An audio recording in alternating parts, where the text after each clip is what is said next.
অনাদারে কাটে মাগো আমার জীবন, ভাগ্য দোষে রইল বাবা দূরেতে এখন। তুমিও নাই বাবাও নাই,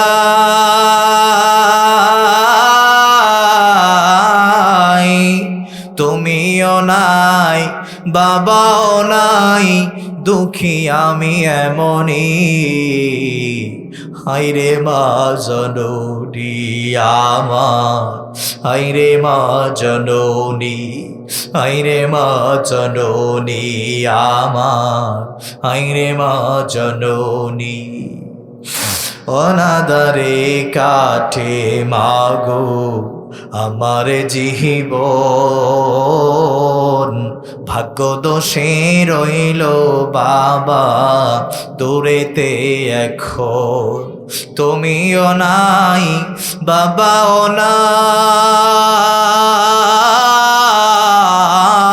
নাই, তুমিও নাই বাবাও নাই, দুঃখী আমি এমনি। হায়রে মা জননী আমার, হায়রে মা জননী। মাগো তোমার মতো হলই না কেহ আমায় বুকে টানি।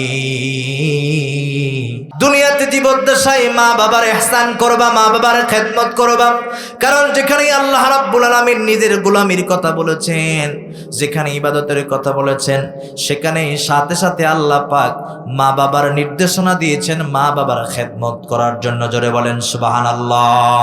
আল্লাহ রাব্বুল আলামিন আরো বলছেন, ওয়া ক্বাদা রাব্বুকা আল্লা তা'বুদু ইল্লা ইয়্যাহু ওয়া বিল ওয়ালিদাইনি ইহসানা। এখানে আল্লাহ রাব্বুল আলামিন বললেন, বান্দারে আমি আল্লাহর পক্ষ থেকে তোমাদের জন্য নির্দেশনা, দুনিয়াতে যতদিন বাঁচবা আমি আল্লাহর গোলামি করবা। 2 নম্বর নির্দেশনা হলো মা বাবার খেদমত করবা। আমার পানের দরদি ভাইরা, নওগাঁ জেলার ভাইরা, এই দুনিয়াতে আল্লাহর গোলামির পরে কোনো পীর সাহেবের খেদমতের কথা বলা হয় নাই, কোনো দুনিয়াতে নবীর খেদমতের কথা বলা হয় নাই, দুনিয়াতে কোনো নেতা নেত্রীর খেদমতের কথা বলা হয় নাই, দুনিয়াতে কোনো আলেমের খেদমতের কথা বলা হয় নাই। বরং আল্লাহ বলেন, বান্দা দুনিয়াতে আমি আল্লাহর গোলামি করবা আর খেদমত করবা তোমাদের মা বাবার। জোরে বলেন সুবহানাল্লাহ। সেই মা বাবা দুনিয়াতে সবচেয়ে অবহেলিত, অবদলিত, লাঞ্ছিত, অপমানিত, ঠিক কিনা বলেন? আমাদের স্ত্রীর মনগুলো গোছাবার জন্য মাকে ঘর থেকে তাড়িয়ে দিয়ে বৃদ্ধাশ্রমে রেখে দিয়েছি। মাগো কত মা স্যাটেলাইটের মাধ্যমে দেখছেন, মা আমাদের মাগুলোকে ঘর থেকে তাড়ায় দেওয়া হলো, আমাদের বাবাগুলোকে ঘর থেকে তাড়ায়া বৃদ্ধাশ্রমে পাঠায় দেওয়া হলো। আবার কারো কারো মাকে বৃদ্ধাশ্রমে তো পাঠা দূরের কথা, ঘর থেকে তাড়ায় দিয়েছে, মার জায়গা বৃদ্ধাশ্রমেও হয় নাই, বরং আমাদের বিভিন্ন রাস্তায় বিভিন্ন ডাস্টবিনে আমার মায়ের জায়গা হলো। কথা বলেন ঠিক কিনা? এই জন্য আল্লাহর হাবিব বিশ্বনবী সাল্লাল্লাহু আলাইহি ওয়াসাল্লাম বলছেন, হুমা জান্নাতুকা ওয়া নারুকা। আল্লাহু আকবার বলেন। পিতামাতা তোমাদের জন্য জান্নাত, আবার একইভাবে পিতামাতা তোমাদের জন্য জাহান্নাম। এজন্য বিশ্বনবী বললেন, আমার উম্মতেরা, মারে কষ্ট দিয়েছো, যন্ত্রণা দিয়েছো, মা বেদার হয়ে গেছে, মা অসন্তুষ্ট হয়েছে।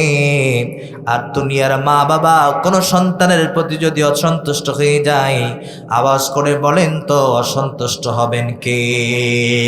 আবার একইভাবে দুনিয়ার কোনো সন্তানের কাজে কর্মে মা বাবা যদি সন্তুষ্ট হয়ে যায়, মা বাবা যদি খুশি হয়ে যায়, তাহলে আমার আল্লাহ সন্তুষ্ট হবেন, খুশি হবেন।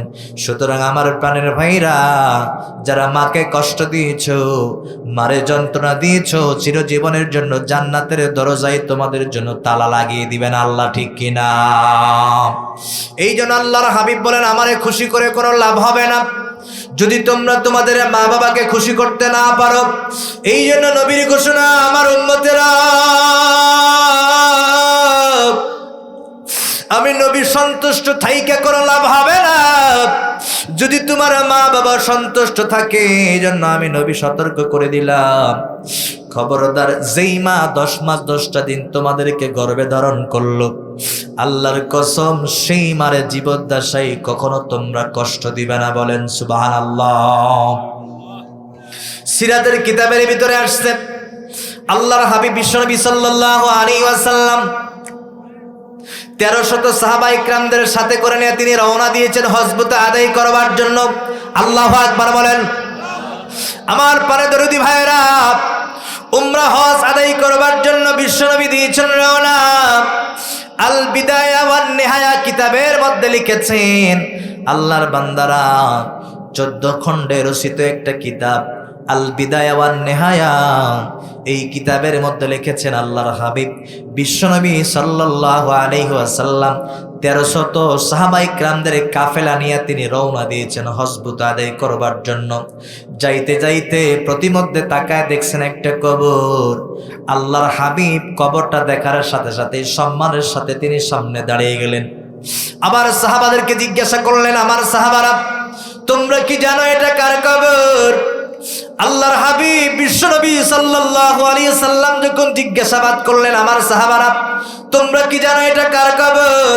সাহাবা ইকরাম বললেন, রাসূলুল্লাহ, ইয়া হাবিবাল্লাহ, আমরা তো জানি না এটা কার কবর।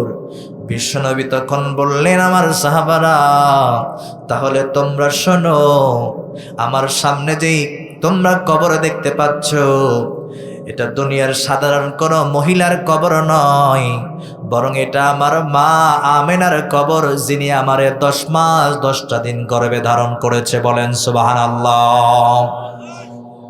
আমার সাহাবারা তোমরা একটু দাঁড়িয়ে যাও, আমি কবরে জিয়ারত করতে চাই, আমার সঙ্গে তোমরাও দুখানা হাত উত্তোলন করবা।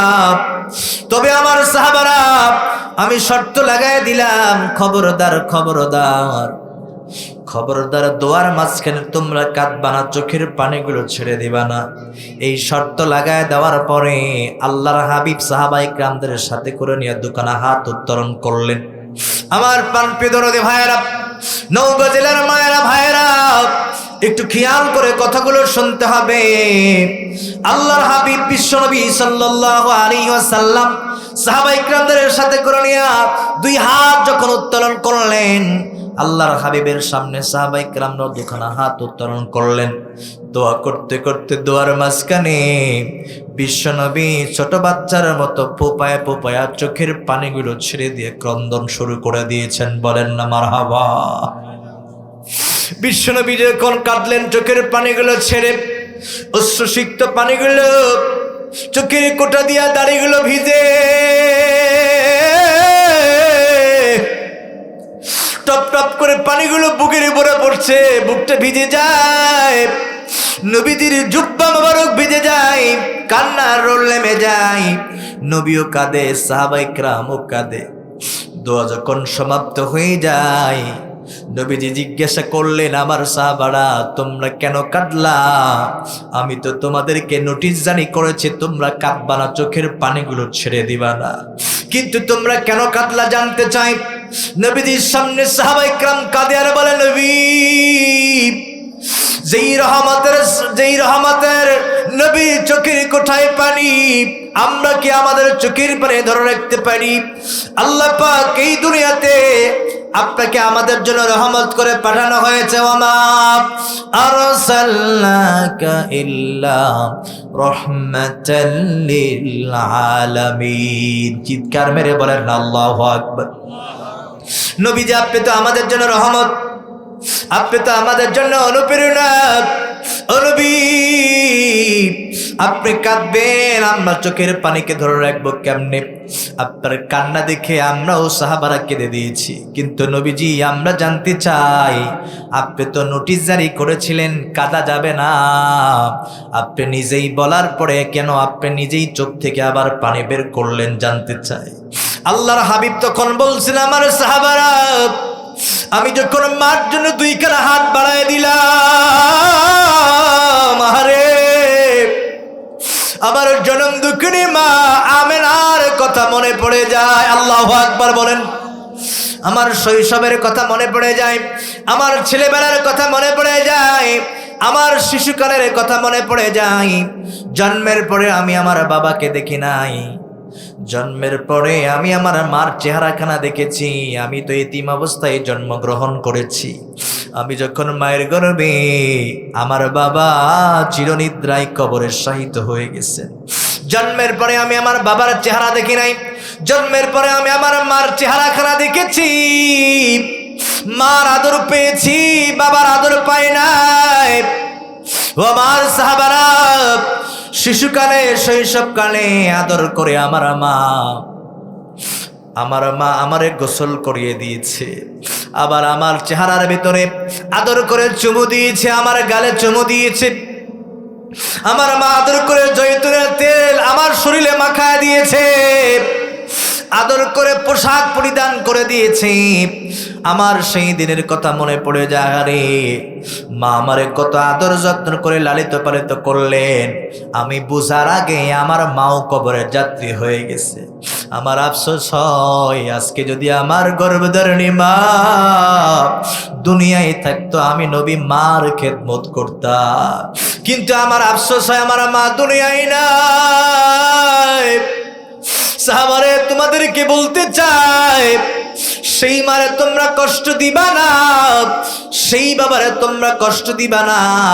তোমরা যদি দুনিয়ার জগতে দামি হতে চাও, আখিরাতে দামি হতে চাও, তাহলে নবীদের নির্দেশ, আল্লাহর নির্দেশ হলো জীবদ্দশায় দুনিয়াতে সবকিছু তোমরা ছাড়বা, কিন্তু মা বাবার খেদমত কখনো তোমরা ছাড়বা না। বলেন সুবহানাল্লাহ। অনাদারে কাটে মাগো আমার জীবন, ভাগ্য দোষে রইল বাবা দূরেতে এখন। তুমিও নাই, বাবাও নাই,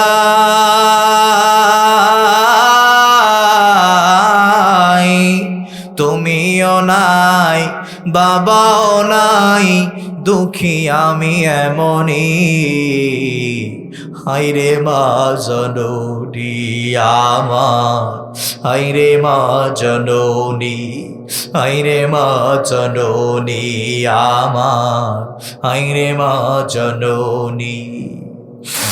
অনাদারে কাটে মাগো আমার জীবন, ভাগ্য দোষে রইল বাবা দূরেতে এখন। তুমিও নাই, বাবাও নাই,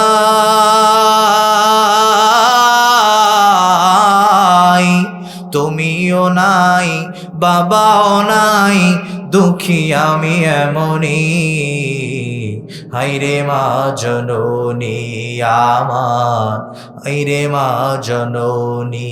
মাগো তোমার মতো হলই না কেহ, আমায় বুকে টানি, আঁচল দিয়া মুছে না কে,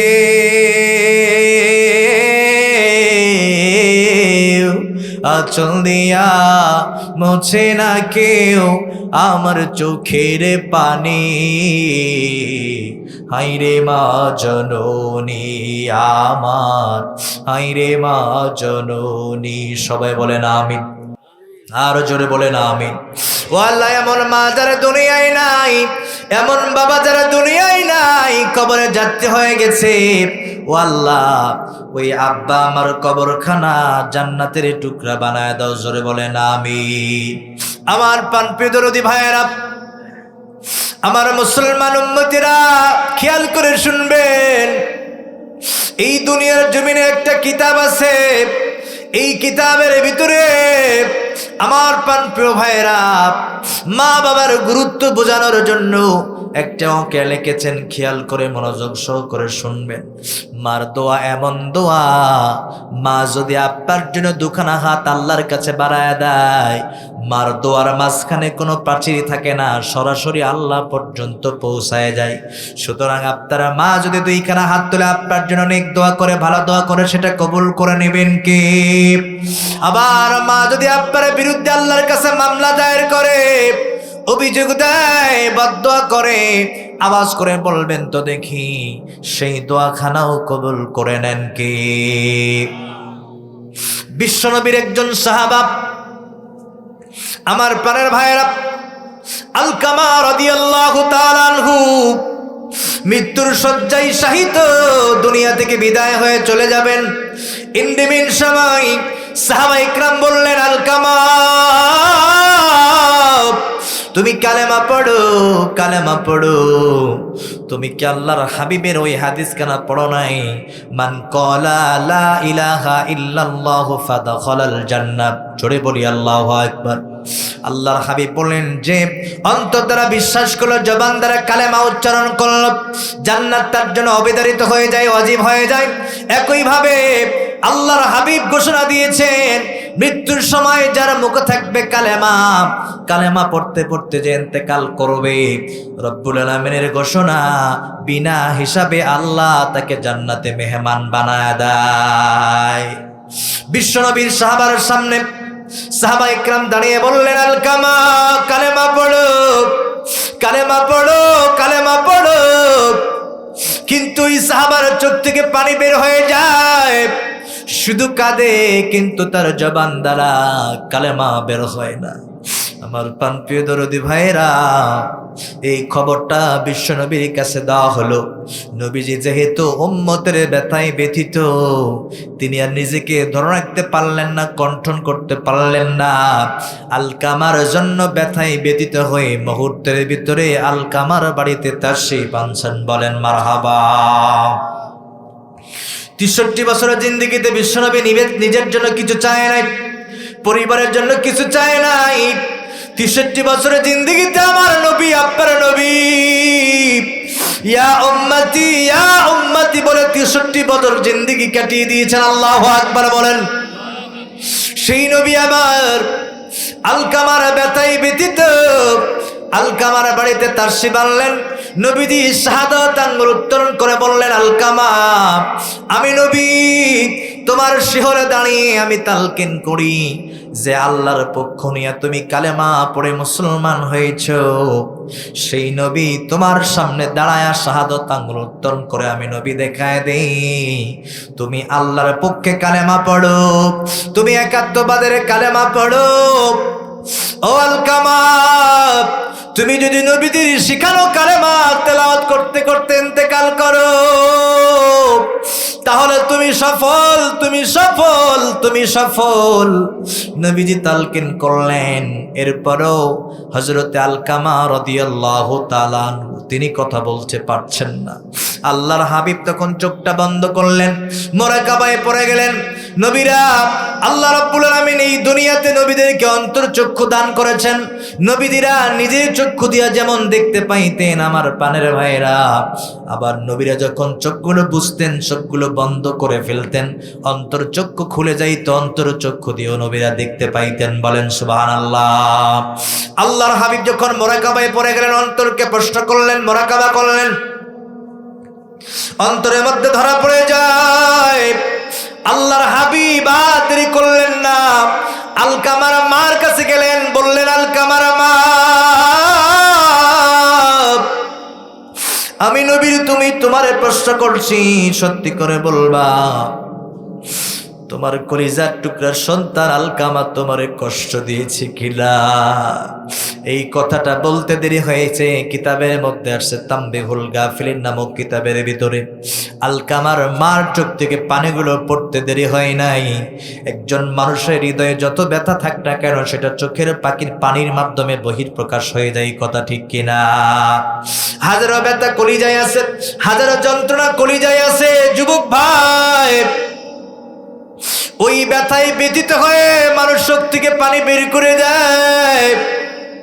আলকামার মাকে যখন প্রশ্ন করা হলো, আলকামার মা জবাব দিতে পারলেন না, চোখ থেকে পানিগুলো বের করে দিলেন। আমার প্রাণের ভাইরা, শেষ পর্যন্ত নবীজি বুঝতে পেরেছেন আলকামার মারে কষ্ট দিয়েছে, যন্ত্রণা দিয়েছে। তুমি তোমার কলিজার টুকরার সন্তানরে মাফ করে দাও, তুমি তোমার কলিজার সন্তানরে ক্ষমা করে দাও। আলকামার মা বললেন, নবী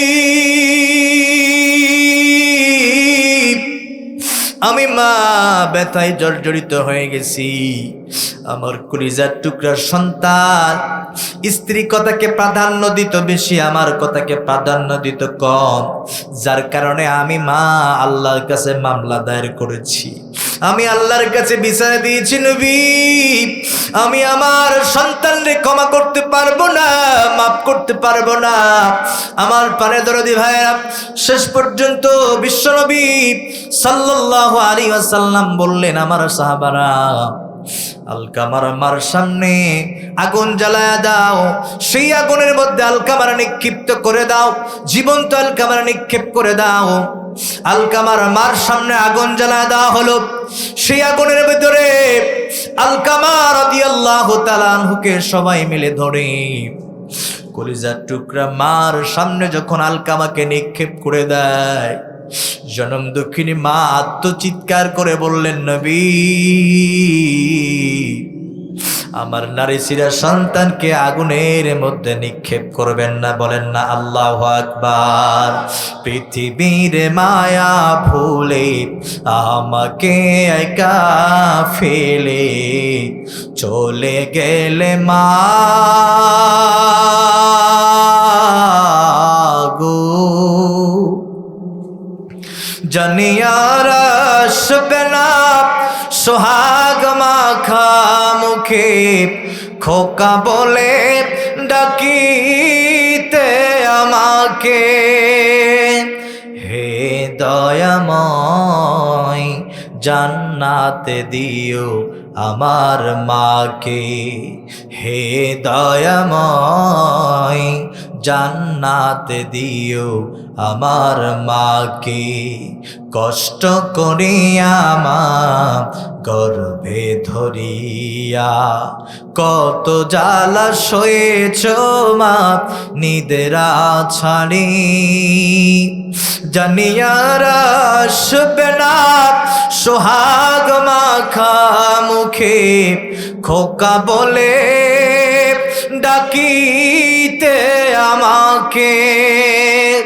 হে দয়াময় জান্নাতে দিও আমার মাকে, হে দয়াময় জান্নাতে দিও আমার মাকে। চিৎকার মেরে বলেন না আমিন। মার কলিজায় সন্তানের জন্য ভালোবাসা অনেক বেশি, এই জন্য দুনিয়াতে মা ভালো খায় না, সন্তানের জন্য রেখে দেয়।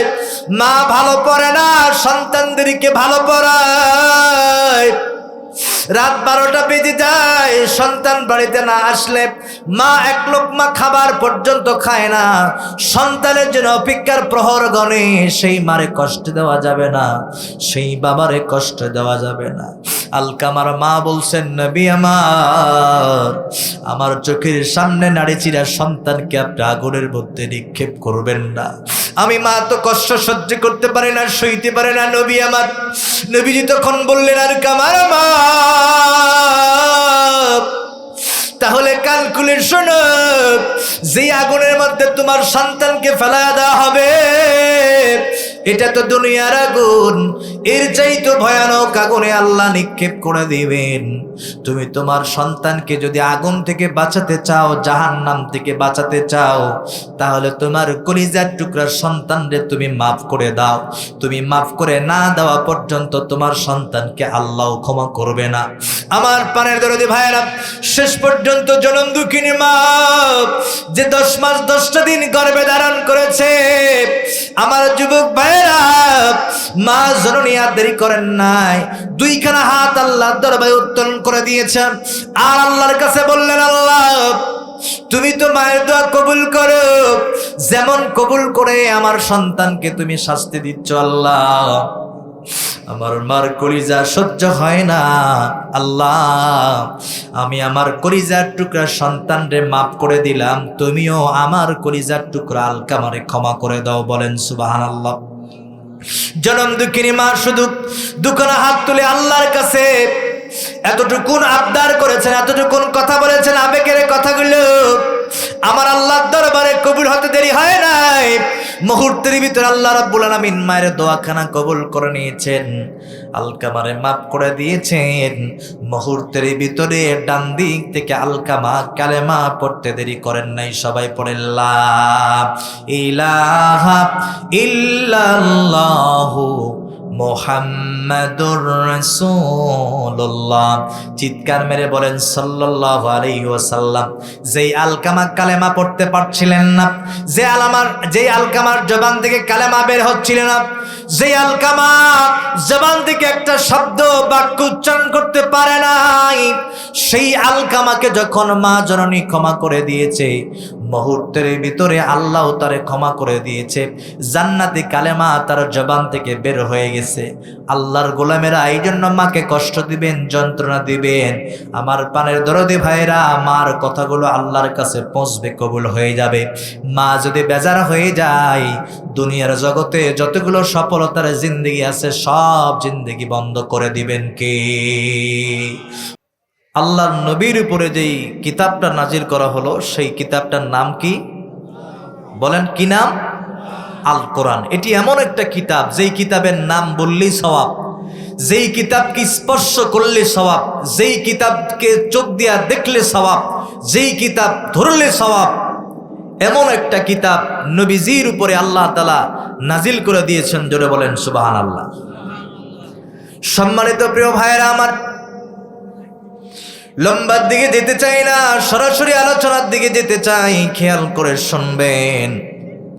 আল্লাহ রাব্বুল আলামিন তদানীন্তন সময়ে বিশ্ব নবীর উপরে কোরআন নাজিল করলেন হেদায়েতের বাণী হিসাবে, কল্যাণের বাণী হিসাবে। যেই কোরআন আল্লাহ রাব্বুল আলামিন নবীদের উপরে নাজিল করলেন, আল্লাহর নবী বিশ্ব নবী সাল্লাল্লাহু আলাইহি ওয়াসাল্লাম হীরা গুহায় ধ্যানমগ্ন অবস্থায় চোখের পানিগুলো ছেড়ে তিনি ক্রন্দন করছিলেন। আমার প্রাণের ভাইরা, বিশ্ব নবীদের চোখের পানি বন্ধ করবার জন্য, চোখের পানিগুলোকে দ্রবীত করবার জন্য রব্বুল আলামিন জিব্রাইলকে বললেন, ও জিব্রাইল, আর দেরি করবা না, আমি আল্লাহ বিশ্ব নবীর উপরে এই মুহূর্তে ফ্লাইট কোরআন কমপ্লিট কোরআন আমি নবী নাজিল করে দিলাম। বলেন সুবহানাল্লাহ। আল্লাহর হাবিব বিশ্ব নবী সাল্লাল্লাহু আলাইহি ওয়াসাল্লাম চোখের পানিগুলো ছেড়ে আল্লাহর দরবারে ক্রন্দন করার বলে, আল্লাহ, সমাজ পরিবর্তনের কাজ করেছি আল্লাহ, হিলফুল ফুজুল সংগঠন তৈরি করেছি সমাজ পরিবর্তনের জন্য, রাষ্ট্র পরিবর্তনের জন্য, ব্যক্তি জীবন পরিবর্তনের জন্য। আল্লাহ, কিঞ্চিত পরিমাণ কোনো উপকার হয় নাই। ও আল্লাহ, ধ্যানমগ্ন অবস্থায় চোখের পানিগুলো ছেড়ে আপনার কদমের সেজদাখানায় লুটের পড়ে উঠলাম। আয় আল্লাহ, আপনার কদমের সেজদা দিলাম। আমি তো দুনিয়ার মানুষের কাছে চোখের পানি ছেড়ব না, চোখের পানি ফেলব না। যিনি আমার চোখের পানি ছেড়ে দেখে, যিনি আমার চোখের পানি দেখে অনুতপ্ত হবেন এবং নবীদের উপরে সুসংবাদ দিবেন, ও আল্লাহ, সেই আল্লাহর দরবারে সেজদায় অবনত হয়েছি। আল্লাহ, আমার এমন একটা সুসংবাদ দিবেন, আমি যখন হীরা পর্বত থেকে নেমে যাব, উম্মতের জন্য মহা সুসংবাদ হেদায়েতের বাণী নিয়া আমি আমার পর্বত থেকে উম্মতের কাছে ফিরব। বলেন সুবহানাল্লাহ। রব্বুল আলামিন বললেন, জিব্রাইল জলদি করে যাও, কোরআন নাজিলের ধারাবাহিকতা হীরা গুহা থেকে শুরু হয়ে যাবে। রব্বুল আলামিন নবীজির চোখের কান্না বন্ধ করবার জন্য আল্লাহ বলেন, নবী, দুনিয়ার সমস্ত মানুষের চোখের কান্না আমি আল্লাহ সহ্য করতে পারি, কিন্তু নবী বন্ধু আমার, হাবিব আমার, আপনার চোখের কান্না আমি সহ্য করতে পারি না। আপনার চোখের পানি বন্ধ করবার জন্য আমি আল্লাহ আপনাদের উম্মতের জন্য মহা সুসংবাদ আপনার কাছে আমি আল্লাহ জিব্রাইলের মারফতে পাঠায় দিলাম। জিব্রাইলের হাতে একখানা কোরআনের আয়াত দিয়া পাঠায় দেওয়া হলো। জিব্রাইল নবীদের কাছে আসলেন, হাঁটু করে বসলেন, নবীজিকে সম্বোধন করে বলছেন, নবী, আমি আল্লাহর পক্ষ থেকে আপনার কাছে এসেছি। নবী, আপনি আর কাঁদবেন না, আপনি চোখের পানিগুলো মুছতে থাকেন, মাথাগুলো উত্তোলন করেন, আপনার মসনদ থেকে উত্তোলন করেন। আমার প্রাণের ভাইরা, আল্লাহর হাবিব চোখের পানিগুলো মুছতে মুছতে মাথা উত্তোলন করলেন, জিব্রাইলের দিকে অপলক দৃষ্টিতে তাকায় আছেন। আল্লাহর হাবিবের সামনে জিব্রাইল বলছেন, নবী, আল্লাহর পক্ষ থেকে একখানা আয়াত নিয়ে এসেছি, কোরআন নিয়ে এসেছি, আপনি পড়েন, ইকরা বিসমি রাব্বিকাল্লাযী খালাক। একটু আওয়াজ করে পড়েন না, আল্লাহু আকবার। নবীজির সামনে জিব্রাইল যখন বললেন, নবীজি আপনি পড়ুন আপনার প্রভুর নামে, নবী আপনি পড়ুন আপনার প্রভুর নামে। আল্লাহর হাবিব অপলক দৃষ্টিতে নবীজির দিকে তাকায় রয়েছেন।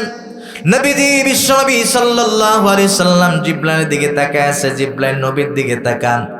এক পর্যায়ে আল্লাহর হাবিব কথা বলতে পারছেন না, শরীরটা জীর্ণ শীর্ণ হয়ে যায়, লোমগুলো দাঁড়িয়ে যায়, শরীরটা লাল বর্ণ হয়ে যায়। আল্লাহর হাবিব অপলক দৃষ্টিতে জিব্রাইলের দিকে তাকায় আছেন। শেষ পর্যন্ত জিব্রাইল আস্তে করে বিশ্বনবীকে রহমতের কোলে উঠায় নিলেন, বুকের সঙ্গে বুকটা লাগায়া আস্তে করে বরকতের একটা চাপ দিলেন, নবীজিকে ছেড়ে দিলেন। এরপর নবীকে বললেন, নবী এবার আপনি পড়তে থাকুন, ইকরা বিসমি রাব্বিকাল্লাযী খালাক। পড়ুন আপনার প্রভুর নামে, যিনি আপনাকে সৃষ্টি করেছেন। আমার প্রাণের ভাইরা, বিশ্বনবী আর দেরি করলেন না, জিব্রাইলের ঠোঁটের সঙ্গে ঠোঁটটা মিলায়া আল্লাহর হাবিব ওই আয়াতে কারিমা পড়তে শুরু করলেন। বলেন সুবহানাল্লাহ। আল্লাহ রাব্বুল আলামিন এবার বিশ্বনবী সাল্লাল্লাহু আলাইহি ওয়াসাল্লামকে বললেন, নবী হেদায়েতের নূর, হেদায়েতের বাণী আমি আপনার উপরে নাজিল করলাম। নবীজি যেই মানুষগুলো আপনার কথা শুনতো না, সেই মানুষগুলো আপনার কথা মানতো না, সেই মানুষগুলোর সামনে আপনি কোরআনুল কারীম তেলাওয়াত করবেন। এই কোরআনের ভিতরে আমি আল্লাহ এমন অ্যাটমিক পাওয়ার আর নূর ঢুকায় দিয়েছি, মানুষগুলো যদি কোরআন শোনে, কোরআন শ্রবণ করে, আমি আল্লাহ বলে দিলাম কোরআনের ভিতরে এমন নূর আর এমন প্রদীপ আমি আল্লাহ দান করেছি, যেই মানুষটা নিসবতে বসে বসে সম্মান আর ইজ্জত দিয়ে কোরআন শুনবে, আমি আল্লাহ ঘোষণা দিলাম যত বড়ই হারাম করা হোক না কেন, কোরআন শ্রবণ করার কারণে সে আল্লাহওয়ালা, নবীওয়ালা, কোরআনওয়ালা হয়ে যাবে। এই জন্য নবীকে পৃথিবীর জমিনে পাঠায় দিয়া চারটা ডিউটি আর দায়িত্ব দেওয়া হয়েছিল। এক নম্বরে ডিউটির দায়িত্ব হলো ইয়াতলু আলাইকুম আয়াতিহি। নবীজি আপনার এক নম্বরে ডিউটির দায়িত্ব হলো আপনি যেখানেই সুযোগ পাবেন কোরআন থেকে আয়াত তেলাওয়াত করবেন। যেহেতু আমি আল্লাহ কোরআনকে নূর বলেছি, আলো বলেছি, যেই সমাজে যেই রাষ্ট্রে আপনি কোরআন ঢুকায় দিবেন, কোরআন তেলাওয়াত করবেন, আমি আল্লাহ বলে দিলাম ওই সমস্ত যদি অন্ধকারের ছন্ন হয়ে যায়, ওই পারিবারিক জীবনে যদি অন্ধকার নেমে আসে, ব্যক্তি জীবনে যদি অন্ধকার নেমে আসে, রাষ্ট্রনৈতিক জীবনে যদি অন্ধকার নেমে আসে, পারিবারিক জীবনে যদি অন্ধকার নেমে আসে, নবী প্রত্যেকটা জিন্দগিতে কোরআনের নূর, কোরআনের আলো ঢুকায় দিবেন। আমি আল্লাহ বলে দিলাম ওই সমাজটারে আমি আল্লাহ আলোয় আলোকিত করে দেব। আল্লাহু আকবার বলেন। আমার প্রাণের ভাইয়েরা, দলিল ছাড়া, রেফারেন্স ছাড়া একটা কথা হবে না। দিনাজপুর থেকে এসেছি বানায়া বানায়া কথা বলার জন্য নয়, এটাও আল্লাহ তাআলা কোরআন নাজিল করে কোরআনের ভিতরে জানায় দিলেন, কিতাবুন আনজালনাহু ইলাইকা লিতুখরিজান নাসা মিনাজ-যুলুমাতি ইলান-নূর। চিৎকার মেরে বলেন আল্লাহু আকবার। এই কোরআনকে রব্বুল আলামিন নূর বলেছেন, আলো বলেছেন, প্রদীপ বলেছেন। সুতরাং নবী আমার যেখানেই অন্ধকার সেখানেই কোরআন ঢুকায় দিবেন, ওই সমাজটা আলোকিত হবে। যেই জীবনে কোরআন নাই ওই জীবনে কোরআন ঢুকায় দিবেন, ওই জীবনে আমি আল্লাহ আলোয় আলোকিত করে দিব। কিন্তু নবীজি শর্ত হলো যারা কোরআন অনুযায়ী জিন্দেগি গঠন করবে, কোরআনের দিকে ডাইভার্ট হবে, কোরআনকে মনে প্রাণে বিশ্বাস করবে, কোরআনকে মনে প্রাণে মানার চেষ্টা করবে, আমি আল্লাহ বলে দিলাম দুনিয়াতে তাদের জন্য আলো আর প্রতীক উচ্ছল আমি তৈরি করে দিলাম, আখিরাতের ময়দানে সর্বোচ্চ আমি আল্লাহ তাদেরকে জান্নাতে মেহমান বানায় দিব। সুতরাং এই কোরআনের ভিতরে সূরা ফাতিহা থেকে নাস পর্যন্ত যতগুলো শব্দ, যতগুলো কথা দুনিয়ার কোনো নেতা নেত্রী বলে নাই, দুনিয়ার কোনো পীর সাহেব বলে নাই, দুনিয়ার কোনো আলেম বলে নাই, দুনিয়ার কোনো মুহাদ্দিস বলে নাই, দুনিয়ার কোনো মুফতি বলে নাই, মুফাসসির বলে নাই, বরং সূরা ফাতিহা থেকে নাস পর্যন্ত যতগুলো কথা একটু মহাব্বতে আওয়াজ নিয়ে বলতে হবে, এই কথাগুলো কার? আল্লাহ রাব্বুল আলামিন সেই কোরআনের ভিতরে জানায় দেন, ও নবী কোরআনের ভিতরে যতগুলো ওয়াজ, যতগুলো নসিহত সব আমি আল্লাহ হেদায়েতের জন্য করেছি। ও নবী, সুতরাং আপনার উম্মতদেরকে আপনি জানায় দেন, আমি আল্লাহ আমার সিদ্ধান্ত কোরআনের ভিতরে জানায় দিলাম। তিনটা ওয়াজ, তিনটা মেসেজ আমি আল্লাহ তাআলা আপনার মাধ্যমে সারা দুনিয়ার মানুষের কাছে পৌঁছায় দিতে চাই। আমার আনেওয়ালা কোন গোলাম, আমার বান্দা বান্দি যেন জাহান্নামের আগুনে পুড়তে না হয়, জাহান্নামের আগুনে যেন জ্বলতে না হয়। এজন্য আমি আল্লাহ তাদেরকে জান্নাতে মেহমান বানবার জন্য আমি আল্লাহ হেদায়েতের বাণী কোরআনের ভিতরে আমি আল্লাহ বান্দার জন্য তিনটা মেসেজ পাঠিয়ে দিলাম। ও নবীজি, আপনাকে যেহেতু আমি বার্তা বাহক হিসাবে দুনিয়ার জমিনে পাঠিয়েছি, এই কারণে আপনার নৈতিক দায়িত্ব হলো আমি আল্লাহর পক্ষ থেকে যতগুলো শব্দ, যতগুলো কথা আপনার উপরে নাজিল হলো, আপনি সারা দুনিয়ার মানুষের কাছে তা পৌঁছায় দিবেন। বলেন না মারহাবা। আল্লাহ রাব্বুল আলামিন তার নিজের ভাষায় বলছেন, ইয়া আইয়ুহার রাসূল বাল্লিগ মা উনজিলা ইলাইকা মির রাব্বিক। জোরে বলেন আল্লাহু আকবার। আল্লাহ রাব্বুল আলামিন বলছেন, ইয়া আইয়ুহার রাসূল, হাবিব আমার, বন্ধু আমার, দোস্ত আমার, নবী, বাল্লিগ আপনি বলেন, আপনি তাবলীগ করেন, মা উনজিলা ইলাইকা মির রাব্বিক, থেকে যতগুলো কথা, যতগুলো নসিহত আপনার উপরে নাজিল হলো, আপনি সারা দুনিয়ার মানুষের কাছে এই কথাগুলো পৌঁছায় দেন। সুতরাং নবীজি, আমি আপনাকে ঘোষণা দিলাম, স্পষ্ট ভাষায় আপনি সারা দুনিয়ার আনেওয়ালা আমার গোলামের মাঝে আপনি পৌঁছায় দেন। ওয়া আবুদুল্লাহ ওয়া লা তুশরিকু বিহি শাইআ ওয়া বিল ওয়ালিদাইনি ইহসানা। চিৎকার মেরে বলেন না আল্লাহু আকবার। আমার নওগাঁ জেলার ভাইয়েরা, সখীদার পাড়ার ভাইয়েরা, সুলতানপুরের ভাইয়েরা, মাগো, যারা পর্দার আড়াল থেকে স্যাটেলাইটের মাধ্যমে দেখছেন, মা, কত সময় আমরা পাপের আড্ডায় কাটাইলাম, গুনাহের আড্ডায় কাটাইলাম। একটু হেদায়েতের জন্য কানগুলো ছেড়ে দেন খরগোশের মতো। মাগো, কথাগুলো শ্রবণ করেন, আমার যুবক ভাইরা কথাগুলো স্মরণ করেন।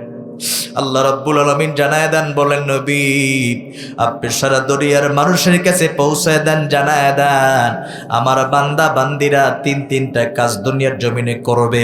এই তিনটা কাজ কমপ্লিট করে যদি আখিরাতের ময়দানে পা রাখে, আমি আল্লাহ বলে দিলাম, জান্নাতে যাওয়া আমি আল্লাহ তাদের জন্য সোজা সরল করে দিব। বলেন সুবহানাল্লাহ। তার মধ্যে এক নম্বর কাজ হলো আবুদুল্লাহ। আল্লাহ রাব্বুল আলামিন বলছেন, নবীজি আপনি জানায় দেন, আমার গোলামেরা, আমার বান্দারা পৃথিবীতে যাবার পরে দুনিয়ার কোনো মানুষের নয়, দুনিয়ার কোনো নেতা নেত্রীর নয়, বরং আমার গোলামরা পৃথিবীতে যাবার পরে আমি আল্লাহর দেওয়া রিজিক ভক্ষণ করবে, কিন্তু সর্বহালতে দুনিয়ার কোনো মানুষের নয়, দুনিয়ার কোনো নেতা নেত্রীর নয়, দুনিয়ার কোনো পীর বাবার নয়, বরং বান্দারা আমার দেওয়া রিজিক ভক্ষণ করবে, কিন্তু সর্বহালতে আমি আল্লাহর গোলামি করবে। বলেন সুবহানাল্লাহ। এটা হলো এক নম্বর নির্দেশনা। দুই নম্বর নির্দেশনা আমার আল্লাহ দিলেন, ওয়ালা তুশরিকু বিহি শাইআ। ও নবী, আপনি জানায় দেন, আমার কোন গোলামেরা যেমন এমন এক পাপের কাজের মধ্যে পা না বাড়ায়, অগ্রসর না হয়, সেটা হলো শিরিকের গুনাহ। শিরিক করবে যারা, আমি আল্লাহ ঘোষণা দিলাম, ঈমান আমল সব কিছু নষ্ট হয়ে যাবে। সুতরাং দুনিয়াতে সব গুনাহ আমি আল্লাহ ক্ষমা করব, শিরকের গুনাহ কখনো ক্ষমা করব না। এজন্য আমি আল্লাহ সতর্ক করে দিলাম, বান্দারে জীবদ্দশায় আমি আল্লাহর ইবাদত করতে গিয়া খবরদার তোমরা আল্লাহর সঙ্গে শিরিক করবা না। 3 নম্বর মেসেজ, 3 নম্বর নির্দেশনা আল্লাহ পাক আমাদের জন্য দিলেন। রব্বুল আলামিন বলছেন, নবীজি আপনি জানায়া দেন, ওয়া বিল ওয়ালিদাইনি ইহসানা। আমি আল্লাহর ঘোষণা, দুনিয়াতে বান্দা ইবাদত করবে আল্লাহর, কিন্তু কখনো শিরিক করবে না। আর 3 নম্বর নির্দেশনা হলো, বান্দা জীবদ্দশায় তারা হায়াতের জগতে যতদিন মা বাবাকে পাবে, জীবদ্দশায় যতদিন তারা মা বাবাকে পেয়েছে, মা বাবাকে পাবে, তারা যেন তাদের মা বাবার প্রতি ইহসান করে, মা বাবার খেদমতকারী হয়ে যায়। বলেন সুবহানাল্লাহ। আমার প্রিয় দরদি ভাইয়েরা, একটু আওয়াজ দিয়ে বিবেক দিয়ে বলবেন, এই 3টা নির্দেশনা আল্লাহ রাব্বুল আলামিন আমাদের জন্য পাঠিয়ে দিলেন শুধুমাত্র বান্দার হেদায়েতের জন্য, বান্দার কল্যাণের জন্য, আল্লাহ পাক জান্নাতের সাথী হবার জন্য। 3টা নির্দেশনা আল্লাহ পাক আমাদের জন্য বরাদ্দ করে দিলেন। আমার নওগাঁ জেলার ভাইয়েরা, এই 3টা বিষয়ের উপরে আমরা কথা শুনবো, মনোযোগ দিয়ে কথাগুলো শুনতে হবে। আল্লাহ রাব্বুল আলামিন 1 নম্বরে নির্দেশনা দিলেন, ওয়াবুদুল্লাহ। বান্দারা পৃথিবীতে যাবার পরে আল্লাহর দেওয়া রিজিক খাবে, কিন্তু সর্বকালতে আল্লাহর গোলামি করবে। আমার প্রিয় দরদি ভাইয়েরা, কারণ আল্লাহ আমাদেরকে অনর্থক সৃষ্টি করে দুনিয়াতে পাঠায় নাই। আল্লাহ বলেন, বান্দা তোমরা কি মনে করেছ আমি আল্লাহ তোমাদেরকে অনর্থক সৃষ্টি করে দুনিয়ার জমিনে পাঠিয়েছি? না, বরং আমি আল্লাহ একটা টার্গেটের উদ্দেশ্য নিয়ে তোমাদেরকে দুনিয়াতে পাঠালাম। বান্দারে পৃথিবীতে যাবার পরে তোমরা যেন আমি আল্লাহর গোলামি করো। এই জন্য আল্লাহ পাক অন্যতে আরেকটা আয়াতে কারিমা নাজিল করে দে, জানায় দেন, ওয়ামা খলাকাতুল জিন্না ওয়াল ইনসা ইল্লা লিয়াবুদুন। চিৎকার মেরে বলেন আল্লাহু আকবার। কেন আল্লাহকে আল্লাহ বলে ডাক দিবেন না? ইবনে হাজার আসকালানী রহমাতুল্লাহি আলাইহি তিনি তার তাফসীরের কিতাবের ভিতরে উল্লেখ করেন, দুনিয়ার কোন মা, দুনিয়ার কোন বাবাকে কোন সন্তান যখন মা বলে ডাক দিয়ে দেয়, বাবাকে বাবা বলে ডাক দিয়ে দেয়, দুনিয়ার কোন সন্তান মাকে মা বলে ডাক দিবার কারণে মার আত্মা যেমন শীতল হয়ে যায়, বাবার আত্মা যেমন শীতল হয়ে যায়। আল্লাহ বলেন, ও বান্দা, দুনিয়াতে যখন তোমরা আমি আল্লাহকে সন্তুষ্ট করবার জন্য, আমি আল্লাহকে খুশি করবার জন্য যখন বলো আল্লাহ, আমি আল্লাহ এত খুশি হয়ে যাই, যার কারণে আমি আল্লাহ খুশি হয়ে তোমাদের জিন্দেগির সব গুনাহগুলো মাফ করে দেই। ও বান্দা, শুধু মাফ করে দেই না, বরং আল্লাহ তোমাদের 4 ইঞ্চি কপালে জান্নাতের একটা সিট বরাদ্দ করে দিল। এজন্য আল্লাহর গোলামেরা এই দুনিয়ার জগতে যখনই সুযোগ পাবো, একজনের নাম নিব, চিৎকার মেরে বলেন তো তিনি কে? জীবন তোমাকে দিলাম ও আল্লাহ, বিনিময়ে জান্নাতে দিও, বিনিময়ে জান্নাতে দিও। জানা থাকলে পড়েন না, এ জীবন তোমাকে দিলাম ও আল্লাহ, বিনিময়ে জান্নাতে দিও, বিনিময়ে জান্নাতে দিও। সবাই বলেন আমিন। জান্নাতের নিয়ামতের আশায়, জান্নাতের নাজ নিয়ামত ভোগ করবার আশায় এই দুনিয়ার জমিনে যখনই সুযোগ পাবো, একজনের নাম নিব, চিৎকার মেরে বলেন তো তিনি কে? হয় না, আরো জবান ছেড়ে দিয়ে বলেন আল্লাহু আকবার। আল্লাহ রাব্বুল আলামিন কোরআনে কারীমের মধ্যে বলছেন, নবীজি আপনি জানায় জানো, ওমা খলাকতুল জিন্না ওয়াল ইনসা ইল্লা লিয়াবুদুন, আমি আল্লাহ জিন এবং মানুষকে সৃষ্টি করেছি, দুনিয়ার জমিনে পাঠিয়েছি শুধু আল্লাহর দাসত্ব করবার জন্য, আল্লাহর গোলামি করবার জন্য। অনর্থক সৃষ্টি করে আমি আল্লাহ বান্দা বান্দীদেরকে দুনিয়ার জমিনে পাঠাই নাই, বরং জিনদেরকে পাঠাই নাই। আমি আল্লাহর টার্গেট দুনিয়াতে যাবার পরে তোমরা গোলামি করবা আমি আল্লাহর। বলেন আল্লাহু আকবার। আমার প্রাণের দরদি ভাইয়েরা, আল্লাহ রাব্বুল আলামিন এই আয়াতের উপরে হাজী ইমদাদুল্লাহ মুহাজির মক্কি রাহমাতুল্লাহি আলাইহি তিনি তার তাফসীরের কিতাবে সুন্দরভাবে উদ্ধৃতি দিয়েছেন। এই দুনিয়ার জমিনে আল্লাহ জিনদেরকে সৃষ্টি করে পাঠালেন আল্লাহর দাসত্ব করবার জন্য, আল্লাহর গোলামি করবার জন্য। তাদেরকে যখন দুনিয়াতে পাঠানো হলো, তারা দুনিয়াতে এসেছে, আল্লাহর দেওয়া রিজিক ভক্ষণ করেছে, কিন্তু আল্লাহর গোলামি করতে পারে নাই, আল্লাহর দাসত্ব করতে পারে না। এই কারণে আমার আল্লাহ দুনিয়া থেকে তাদেরকে নির্বংশ করে দিয়েছেন, আউট করে দিয়েছেন, ডিলিট করে দিয়েছেন। এরপরে আমার আল্লাহ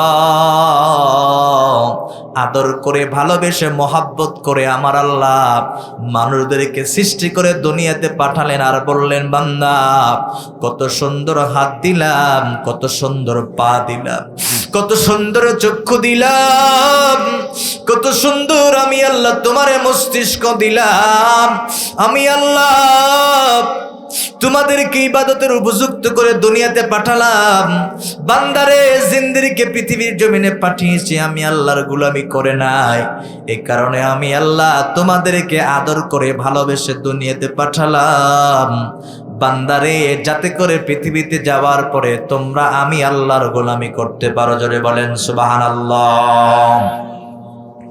এই জন্য রব্বুল আলামিন স্পষ্ট ঘোষণা হলো, যারা আল্লাহর গোলামি করবে তারা জান্নাতে যাবে, আর যারা শয়তানের গোলামি করবে তারা জাহান্নামে যাবে। এই জন্য আল্লাহ বলেন বান্দা কত সুন্দর করে তোমাদেরকে বানালাম, একবার নিজের চেহারার দিকে তাকাও, তাহলে তোমরা খুঁজে পাবে আল্লাহর সৃষ্টি কেমন সৃষ্টি। এই সৃষ্টি দুনিয়ার কোনো মানুষ করতে পারে না। এই সৃষ্টি একমাত্র স্রষ্টা হলেন আল্লাহ।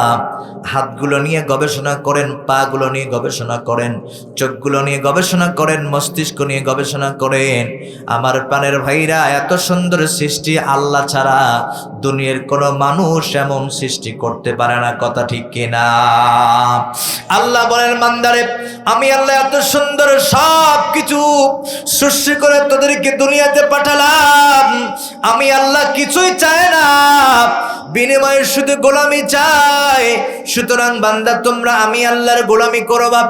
আমার প্রাণপ্রিয় দরদি ভাইরা, একটু পূর্বের দিকে তাকান। আপনি যখন মায়ের গর্ভে ছিলেন, মায়ের গর্ভের ভিতরে কি খাবেন, কেমন করে বাঁচবেন, দুনিয়ার কোনো ডাক্তার কবিরাজ, দুনিয়ার কোনো বিজ্ঞানীরা, দুনিয়ার কোনো দার্শনিকরা এমন গবেষণা করে নাই, এমন থিওরি করে নাই। মায়ের পেটের ভিতরে সন্তানের জন্য খাবার দুনিয়ার কোনো মানুষ ব্যবস্থা করে দেয় নাই।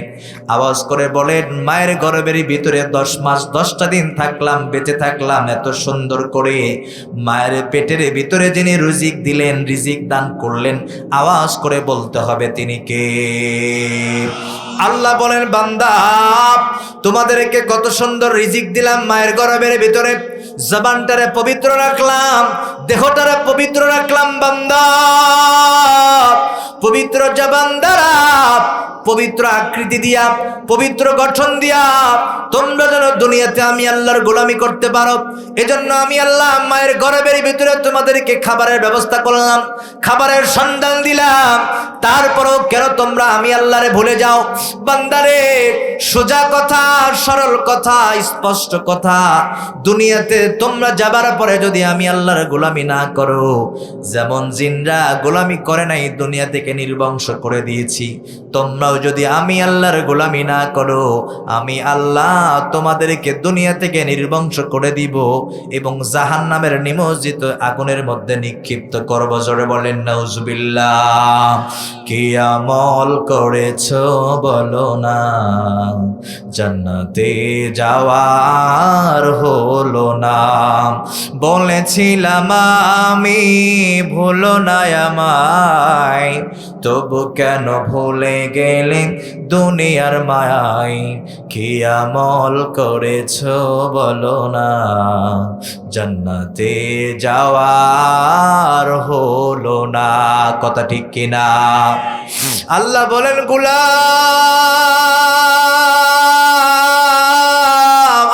আল্লাহু আকবার বলেন।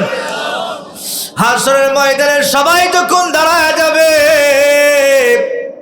আমি আল্লাহ তোমারে জিজ্ঞাসা করব, বান্দারে দুনিয়াতে এত নাজ নেয়ামত তোমারে দিলাম, লম্বা সময় ধরে আমি আল্লাহ তোমাদেরকে হায়াত দিয়ে বাঁচায় রাখলাম, বান্দারে দুনিয়াতে তোমরা আমি আল্লাহর গোলামি করেছো নাকি শয়তানের গোলামি করেছো? অনেক বান্দা চুপ করে অপলক দৃষ্টিতে আল্লাহর দিকে তাকায় থাকবে, আর চুপ করে হাবাগোবা হয়ে থাকবে, কোনো কথা বলতে পারবে না। আল্লাহ যখন ধমক দিব, এই গোলাম তখন বলবে, আল্লাহ দুনিয়াতে পাঠিয়েছেন আপনার গোলামি করি নাই, আপনার ইবাদত করি নাই, আল্লাহ আরেকটা বার সুযোগ করে দেন, দুনিয়াতে যাব আপনার গোলামি করব। রব্বুল আলামিন তখন বলবেন, বান্দা দুনিয়াতে কত টুপিওয়ালা, দাড়িওয়ালা, জুব্বাওয়ালা তোমাদের কাছে কোরআনের দাওয়াত নিয়ে গিয়েছি, তোমাদের কাছে ইবাদতের কথা বলেছি, ইবাদতের গুরুত্বের কথা বলেছি, কিন্তু তোমরা শ্রবণ করেছো, মানো নাই, তোমরা মূল্যায়ন করো নাই। প্রত্যেকটা কওমের উপরে আমি আল্লাহ সতর্ক হিসাবে একজন নবী নাজিল করেছি, একজন নবী পাঠিয়েছি সতর্ক বার্তা হিসাবে। সেই নবীরাও তোমাদেরকে সতর্ক করেছিল আল্লাহ ছাড়া কারো গোলামি করা যাবে না, কিন্তু তোমরা গুরুত্ব দাও নাই, মানো নাই। সুতরাং বান্দারে স্পষ্ট ঘোষণা, তোমরা যদি গোলামি করো আল্লাহর প্রমাণ হয়ে যায়, তাহলে তোমার জায়গা জান্নাত। আর যদি আমি আল্লাহর গোলামি না করো, ইবলিসের গোলামি কায়েম করে হাশরের ময়দানে দাঁড়াও, স্পষ্ট ঘোষণা, তোমাদের এই জায়গা হবে জাহান্নাম। জোরে বলেন নাউজুবিল্লাহ। এই জন্য আল্লাহ রাব্বুল আলামিন বললেন, প্রথমত পৃথিবীতে আসার পরে গোলামের দায়িত্ব হলো আল্লাহর গোলামি করা, আল্লাহর ইবাদত করা। আবার ইবাদতটাও কিভাবে শুরু হবে, কোন ইবাদত দিয়ে ইবাদতের জিন্দেগি শুরু হবে, এটাও বলে দিয়েছেন আমার প্রাণের ভাইরা। সহিহ হাদিসের বর্ণনায় আল্লাহর হাবিবের সামনে একজন সাহাবা দাঁড়িয়ে গেলেন, নাম হলো আবু হুরায়রা রাদিয়াল্লাহু তাআলা আনহু। আবু হুরায়রা চোখের পানিগুলো ছেড়ে দিলেন, নবীজি সাল্লাল্লাহু আলাইহি সাল্লামের জবান থেকে ইবাদতের গুরুত্বের বয়ানগুলি শুনতেছিলেন। একজন সাহাবা দাঁড়িয়ে গেলেন, আবু হুরায়রা বিশ্ব নবীকে বলছেন, নবী আমার হৃদয়ে প্রশ্ন, যদি মনে কিছু না নেন আমি আপনাকে একটা প্রশ্ন সরে দিতে চাই। বিশ্বনবী বললেন, আবু হুরায়রা বলো তোমার হৃদয়ে কোন প্রশ্ন, কোন ব্যথা? আবু হুরায়রা তখন বললেন, নবী আমার, আমি প্রশ্ন করতে চাই, আমি যেহেতু আল্লাহর গোলাম, সুতরাং আমার জানার দরকার হলো আমার ইবাদতের জিন্দগিটা, আমার গোলামের জিন্দগিটা কোন ইবাদত দিয়ে গোলামের জিন্দগি শুরু হবে, আমি জানতে চাই। আল্লাহর হাবিব বিশ্বনবী সাল্লাল্লাহু আলাইহি সাল্লাম তখন ঘোষণা দিলেন, অনেক ওলামায়ে কিরাম আমার সামনে বসা আছেন, আমার ডানে বামে বসা আছেন, আমার প্রাণের ভাইরা, হয়তো তাদের ইলমে আমলে আমার তেমন কোনো যোগ্যতা নাই, কিন্তু একটা বানোয়াট বক্তব্য দেওয়ার জন্য আসি নাই, খেয়াল করে কথাগুলো শুনতে হবে। আল্লাহর হাবিব বিশ্বনবী সাল্লাল্লাহু আলাইহি ওয়াসাল্লাম তখন বলে দিলেন, আবু হুরায়রা যদি তুমি আল্লাহর গোলাম হয়ে যাও, যদি তুমি আল্লাহর বান্দা হয়ে যাও, আর তুমি যদি ঈমান গ্রহণ করো, তাহলে তোমার প্রথমত গোলামি হবে আজান হলে দুনিয়ার সব কিছু কাজ বাদ দিয়া প্রথমত আল্লাহর ঘর মসজিদে হাজিরা দিবা। বলেন সুবহানাল্লাহ। বিশ্বনবীর সামনে আবু হুরায়রা আবার বললেন, নবীদের পরে কোন ইবাদতটা করব? আল্লাহর হাবিব বললেন, আমার সাহাবা আবু হুরায়রা, এরপরও তুমি নামাজ আদায় করবা, নামাজ কায়েম করবা, নামাজ কায়েমের আন্দোলন করবা, এটা হলো তোমার নৈতিক দায়িত্ব। আবু হুরায়রা আবারও জিজ্ঞাসা করলেন, রাসূলুল্লাহ, ইয়া হাবিবাল্লাহ, নবী আমি আবার জানতে চাই এরপরে কোন ইবাদতটা করব।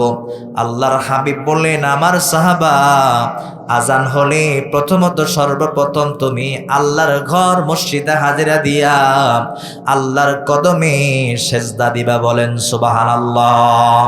সুতরাং আল্লাহর হাবিব বিশ্বনবী সাল্লাল্লাহু আলাইহি সাল্লাম বোঝাতে চাচ্ছিলেন এটাই, একজন মুমিন যখন মুমিন হয়ে যায়, একজন ইমানদার যখন ইমানদার হয়ে যায়, একজন মুসলমান যখন মুসলমান নিজেকে দাবি করে, তাদের কানে যখন আজানের প্রতিধ্বনি আসবে, এক নম্বর কাজ হলো আজান শোনার সাথে সাথে চাকরি, ব্যবসা, বাণিজ্য, দোকানপাট সবকিছু ফেলে দিয়ে আল্লাহর ঘর মসজিদে হাজিরা দিতে হবে। কথা ঠিক কিনা? আমার প্রাণের ভাইয়েরা, সকল মুহাদ্দিসগণের একমত, মুফাসসিরগণের একমত হলো, আল্লাহর হাবিবকে যখন প্রশ্ন করা হলো ইবাদত করবো কারণ, তিনি বললেন আল্লাহর। কোন ইবাদত দিয়ে? তিনি বললেন নামাজ দিয়া। তিনবার নামাজের কথা বিশ্বনবী সাল্লাল্লাহু আলাইহি ওয়াসাল্লাম বলেছেন। আমার প্রাণপ্রিয় ভাইয়েরা, সমস্ত মুহাদ্দিসগণ বলেছেন নামাজের গুরুত্ব বোঝানোর জন্য আল্লাহর হাবিব তিনবার নামাজের কথা বলেছেন ইবাদত করব কারণ, তিনি বললেন আল্লাহর। কোন ইবাদত দিয়া? তিনি নামাজের কথা বলেছেন। এক নম্বর নামাজের কথা বললেন, 2 নম্বর নামাজের কথা বললেন, 3 নম্বর নামাজের কথা বললেন। বিশ্বনবী বললেন, আবু হুরায়রা, তুমি কান খুলে শুনে নাও, এই দুনিয়াতে যারা নিজেকে আল্লাহর গোলাম দাবি করবে, আল্লাহর বান্দা দাবি করবে, যারা নিজেকে ইমানদার দাবি করবে, কালেমাওয়ালা দাবি করবে, নিজেকে যারা আল্লাহওয়ালা মনে করবে, নবীওয়ালা মনে করবে, কোরআনওয়ালা মনে করবে, তাহলে মনে রাখো তাদের 1 নম্বরে ডিউটি আর দায়িত্ব হলো মুমিনের কানে যখন আজান আসবে, মুমিন মুহূর্তের ভিতরে আল্লাহর কদমে সেজদা দেওয়ার জন্য পাগল পারা হয়ে যাবে। বলেন সুবহানাল্লাহ। শোনো শোনো ইয়া ইলাহি আমার মুনাজাত, শোনো আমার মুনাজাত, শোনো শোনো ইয়া ইলাহি আমার মুনাজাত, শোনো আমার মুনাজাত, যেন কানে শুনি সদা তোমারি কালাম, হে খোদা চোখে যেন দেখি শুধু কোরআনের আয়াত, শোনো আমার মুনাজাত, শোনো শোনো ইয়া ইলাহি আমার মুনাজাত, শোনো আমার মুনাজাত। চিৎকার মেরে পড়েন আল্লাহুম্মা আমিন। জাতীয় পর্যায়ের কবি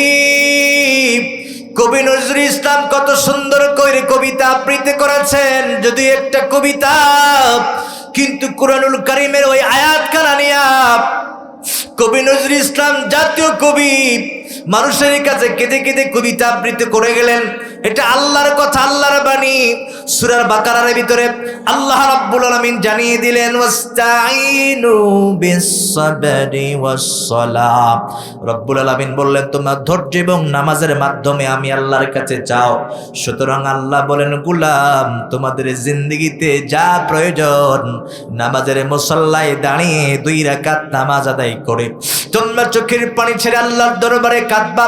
আমি আল্লাহ ঘোষণা দিলাম, ধৈর্য নিয়ে যারা নামাজে দাঁড়ায়, নামাজ আদায় করে, দু চোখের ফোঁটা পানি দিয়া আমি আল্লাহর কাছে চাই, আমি আল্লাহ ঘোষণা দিলাম বান্দার চোখের কোঠা দিয়া নাকের ডগাতে চোখের পানিগুলো পৌঁছার পূর্বে বান্দার হৃদয়ে যতগুলো আশা, যতগুলো তামান্না, আমি আল্লাহ নামাজ আদায় করবার কারণে বান্দার হৃদয়ে যত বড় চাওয়া হোক না কেন মুহূর্তের ভিতরে আমি আল্লাহ তা কবুল আর মঞ্জুর করে নেই। বলেন সুবহানাল্লাহ। এই জন্য কাজী নজরুল ইসলাম বললেন, আল্লাহ আমার তো আপনি কবুল করবেন আমি জানি, কারণ কবি নজরুল ইসলাম জাতীয় পর্যায়ের কবি তাহাজ্জুদ নামাজের জন্য দাঁড়িয়ে গেলেন গভীর রজনীতে। তাহাজ্জুদের নামাজ সমাপ্ত করবার পরে আল্লাহর কাছে কেঁদে কেঁদে চোখের পানিগুলো ছেড়ে আল্লাহর কাছে লিখেছিলেন, আল্লাহ তুমি আমার দোয়াখানা কবুল করো, আল্লাহ আমার হৃদয়ের আবেগের কথাগুলো কবুল করো। বয়োবৃদ্ধ সাহাবা হযরতে আবু বকর সিদ্দিক রাদিয়াল্লাহু তাআলা আনহু বলেন, আমরা দেখেছি বিশ্বনবীর জবান থেকে যখন আমরা শুনেছি আজান হলে নামাজের গুরুত্ব আছে, এই কারণে হযরতে বেলাল যখন মসজিদে নববী থেকে আজান দিত, আমি বেলালের আজান শোনার সাথে সাথে সাহাবা ইকরাম সহ আমরা একই কাতারে প্রথম সারির কাতারে দাঁড়িয়ে যেতাম। বলেন সুবহানাল্লাহ। কারণ একজন মুমিন যখন নামাজে দাঁড়িয়ে যায় হৃদয়ের সব কথাগুলো কবুল করে নেন কে? আমাদের দোয়া কবুল হয় না। কবুল না হওয়ার পিছনে সবচেয়ে বড় কারণ হলো আমাদের ধৈর্য নাই, আমাদের নামাজ নাই। ধৈর্য আর নামাজ না থাকবার কারণে আল্লাহর কাছে চোখের পানি ছেড়ে কাঁদি, এজন্য আল্লাহর কাছে চোখের পানিগুলো পৌঁছায় না। বয়োবৃদ্ধ সাহাবা সিদ্দিক আকবর রাদিয়াল্লাহু তাআলা আনহু বলেন, মসজিদ থেকে যখন মুয়াজ্জিমরা আজানের বাক্যগুলো, আজানের শব্দগুলো বলে বলে যখন মানুষকে ডাকে, আহ্বান করে, তোমরা মনে করো না এটা মানুষের ডাক, তোমরা মনে করো না এটা মুয়াজ্জিমের ডাক, বরং তোমরা শুনে রাখো ওই মুয়াজ্জিম যখন ডাক দিয়ে দেয় ওটা মুয়াজ্জিমের ডাক ছিল না, ওটা মুয়াজ্জিনের জবান ছিল না। মুয়াজ্জিম যখন আজান দেয় মানুষজন মনে করে এটা সরাসরি আল্লাহর পক্ষ থেকে মহা ডাক। বলেন সুবহানাল্লাহ। এই জন্য সাহাবা ইকরাম বলছেন, আমরা যখন আজান শুনতাম দুনিয়ার সমস্ত ব্যস্ততাকে অপেক্ষা করে আল্লাহর কদমে লুটে যেতাম, আল্লাহর কদমে সেজদা দিতাম। আজানের বাক্যগুলো এত স্মৃতিমধুর বাক্য। বিশ্বনবী সাল্লাল্লাহু আলাইহি ওয়াসাল্লাম হাদিস বর্ণনা করেন, তিনি বললেন, আমার সাহাবারা মুমিনের হৃদয়ে, ইমানের হৃদয়ে যখন আজানের শব্দগুলো, বাক্যগুলো আঘাত করবে, হৃদয়ে দোলা দিবে, মুমিন ততক্ষণ পর্যন্ত তাদের দিলগুলোকে শান্ত বানাতে পারবে না আজান শোনার সাথে সাথে যারা আল্লাহর কদমে সেজদা দিতে পারবে না। বলেন না সুবহানাল্লাহ। বেলাল যখন আজান দিতেন, হাইয়া আলাস সালাহ,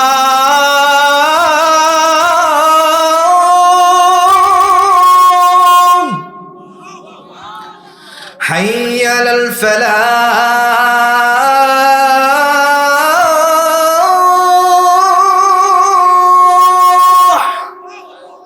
আরো চিৎকার মেরে বলেন আল্লাহু আকবার। এটা আল্লাহর ডাক।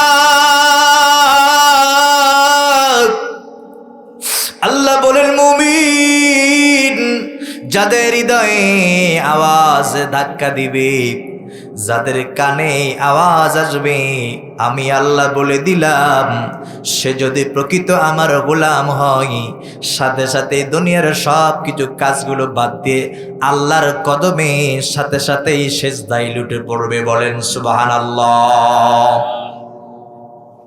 আমার প্রাণের দরদী ভাইয়েরা, যে যত বেশি নামাজ আদায় করবে, আল্লাহর হাবিব বলেন যে 5 ওয়াক্ত নামাজের সাথে সম্পৃক্ত রাখবে, আল্লাহর ঘোষণা ইন্তেকালের পরে আল্লাহ সবচেয়ে বড় জান্নাতটা তাদেরকে দান করবে। আল্লাহু আকবার বলেন। এই দুনিয়ার জমিনে একজন আলেম আছে, যুগশ্রেষ্ঠ আলেম, যার নাম আল্লামা তকি উসমানী দামাত বারকাতুহুমুল আলিয়া।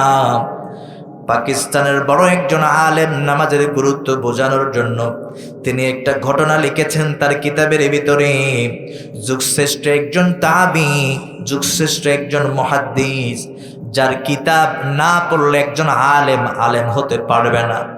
আমার প্রাণের দরদী ভাইয়েরা, আব্দুল্লাহ ইবনে মুবারক রাহমাতুল্লাহি আলাইহি, তিনি দুনিয়া থেকে বিদায় হয়ে চলে যাবেন। দুনিয়ার জগৎ থেকে আখিরাতের জগতে পা বাড়িয়েছেন, কবরে যাত্রী হয়ে গেলেন। কিন্তু যেদিন তিনি ইন্তেকাল করলেন রাতের বেলা, স্বপ্নে তার একজন শাগরেদের সঙ্গে দেখা হয়ে গেল।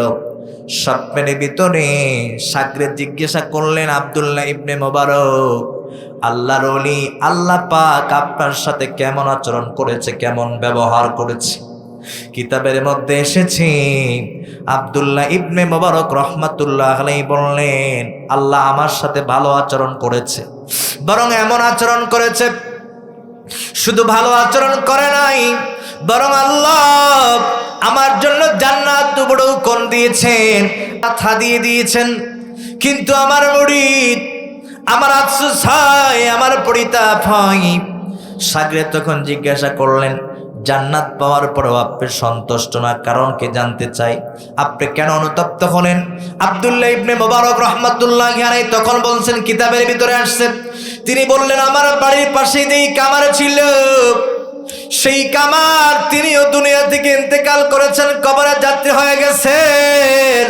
কিন্তু মুরিদ রে, আমি তাকায় দেখতে পাচ্ছি আল্লাহ রাব্বুল আলামিন, আল্লাহর ওলি আব্দুল্লাহ ইবনে মুবারকের চাইতে দুনিয়ার একজন সাধারণ কামারকে বড় জান্নাত দান করে দিয়েছেন। বলেন সুবহানাল্লাহ।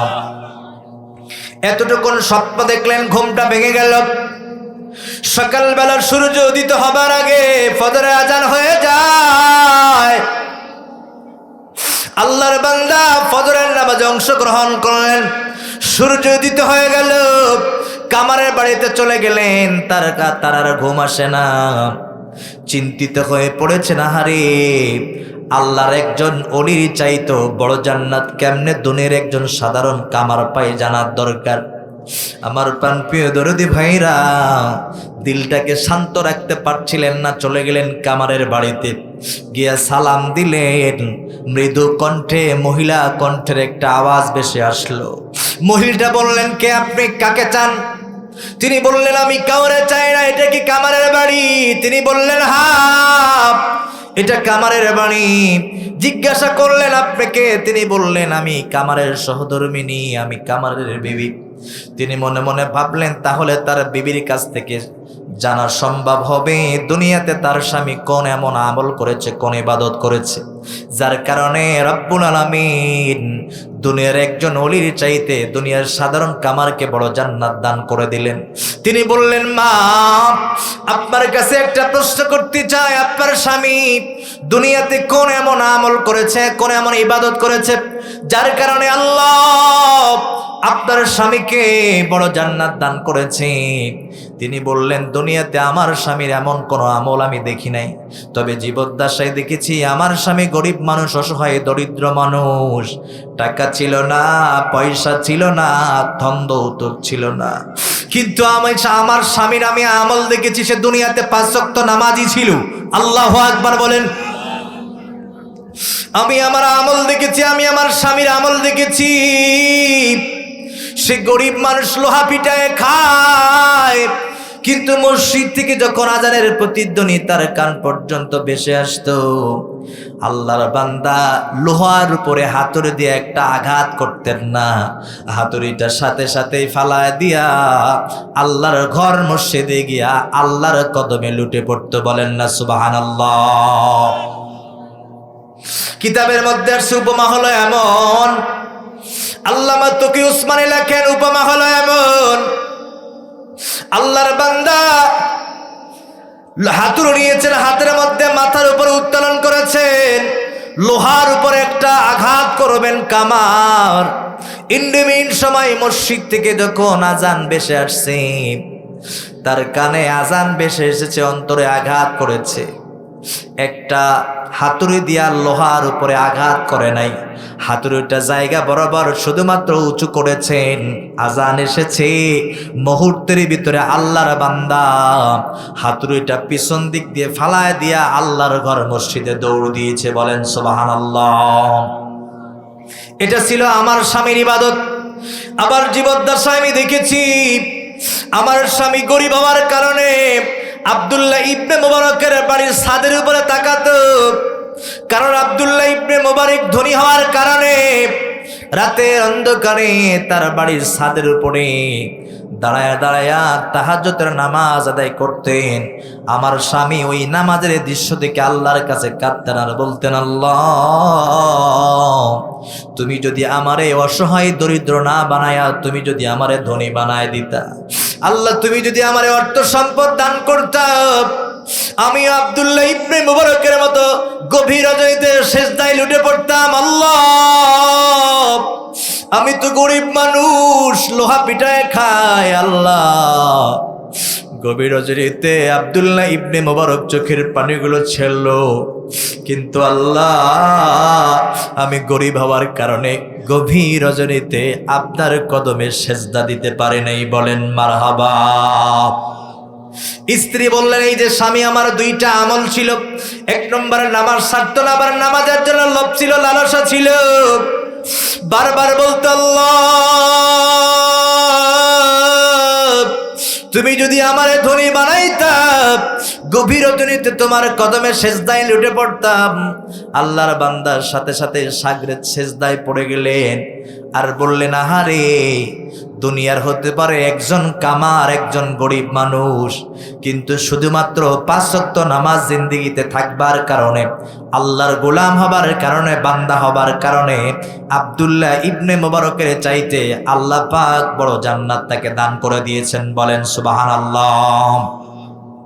রব্বুল আলামিন বলছেন, যারা আমার বান্দা হবে ইবাদতের মাধ্যমে, গোলামের মাধ্যমে, নামাজের মাধ্যমে, আমি আল্লাহ বলে দিলাম, সে ন্যাংলা হতে পারে, লুলা হতে পারে, সে খোঁড়া হতে পারে, সে অন্ধ হতে পারে, কিন্তু আমি আল্লাহ বলে দিলাম, ওই মানুষটাই যদি নামাজের সাথে সম্পৃক্ত থাকে, আমি আল্লাহর ঘোষণা, ওই মানুষটার দাম আল্লাহর ফেরেশতার চাইতেও বৃদ্ধি হয়ে যায়। বলেন সুবহানাল্লাহ। আল্লাহ আমি তোমারি বান্দা, জীবন আমার তোমারি হাতে, মরণ আছে তোমারি হাতে, আমার তুমি ছাড়া নেই কেউ দুনিয়াতে, আমি তোমায় ছাড়িব না, তোমায় ভুলিব না, তোমারই রহমত দাও না আল্লাহ, আমি তোমারি বান্দা আল্লাহ, আমি তোমারি বান্দা।